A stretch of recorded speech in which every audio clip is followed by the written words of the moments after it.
السلام عليكم ورحمة الله وبركاته. اللهم صل وسلم وبارك على سيدنا محمد وعلى آله وصحبه أجمعين. قبل ما نبدأ الفيديو، اللي أول مرة يشوفني وما اشتركش في القناة ينزل يشترك في القناة ويفعل زر الجرس على الكل، والمشتركين معنا ما ينسوش اللايك علشان الفيديو ينتشر والكل إن شاء الله يستفيد. النهاردة هنتكلم عن موضوع بإذن الله مهم، وفي ناس كتير سألتني فيه، وأنا عامل فيديو قبل كده في القناة بس تحت شوية عنه، لكن في ناس ما شافتوش. تمام. طبعا احنا النهارده مشكلتني مشكله العيون في الاغنام، مشكله التهابات العيون في الاغنام. طبعا هي التهابات العيون هي زي كده، بصوا تلاقي احمرار في العين والدموع، وهتبدا العين يحصل فيها بياض. طبعا الفكره اللي عايزين نتكلم فيها النهارده ان كل ما يكون العلاج بدري افضل. معنى هذا بص العين اهي من الناحيه دي ومن الناحيه دي. ايه السبب؟ طيب السبب ده بكتيريا تبقى في الارض، بكتيريا عوامل كده، هو مش طرفه. يعني هي لو طرفه هتبقى عين واحده، لكن دي بكتيريا. بص في العينين، العين التانيه بدات يحصل فيها نفس القصه، احمرار ودموع هتلاقيها نازله من هنا ودموع نازله من هنا. تمام. شوف حتى باين وضع الدموع نازله على الخد كله بتاع الغنمي. طيب هنتصرف ازاي في الحاله دي؟ مجرد ما تشوف ان الغنم حصل فيها دموع بالشكل دي، امرها بسيط وسهل جدا، بس كل ما يكون بدري افضل. ده علاجها ايه؟ دي علاجها ديكسترول. دي قطره بشري من الصيدليه البشريه، ديكسترول. هتقطر منها مرتين، مره الصبح ومره بالليل، خلاص ان شاء الله كده تمام. يعني تقطر منها يوم او اتنين هتلاقي الدموع راحت والعين فتحت وبقيت تمام التمام. طيب في حالات تانية زي الحالة التانية يحصل بياض للعين. طب حصل بياض، انا ما شفتهاش غير لما حصل بياض للعين. نتصرف ازاي وانا لقيت العين بيضة خلاص كلها قلبت بيضة؟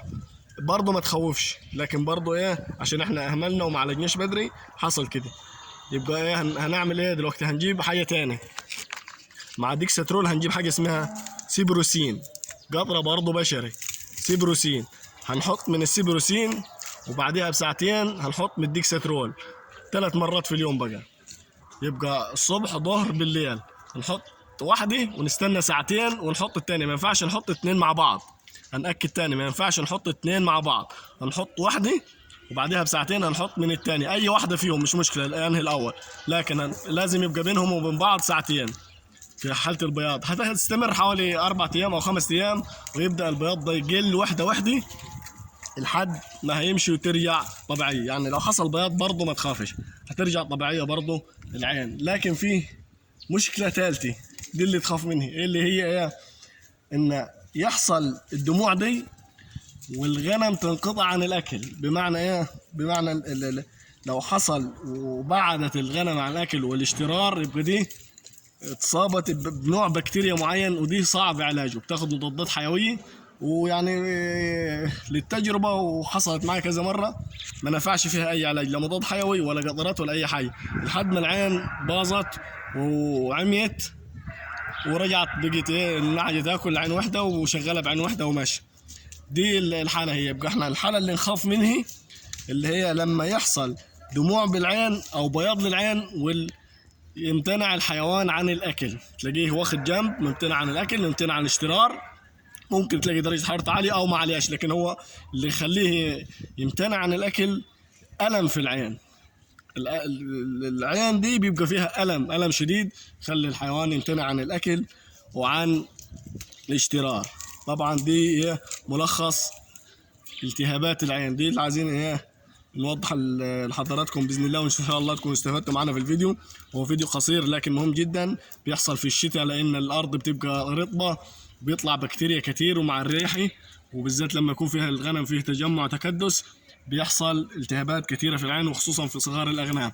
يبقى احنا زي ما قلنا في حالة الدموع بس هتستخدم قطرة ديكسترول مرتين في اليوم، هم يومين ومش هتلاقي دموع، وهتلاقي العين تمام و100 فل و14. لكن لو حصل معاك وحصل بياض للعين، يبقى احنا هنستخدم الاثنين دول، ديكسترول وسيبروسين. هنحط واحدة وبعدها الثانية بساعتين 3 مرات في اليوم. هذا والله الموفق، والسلام عليكم ورحمة الله وبركاته.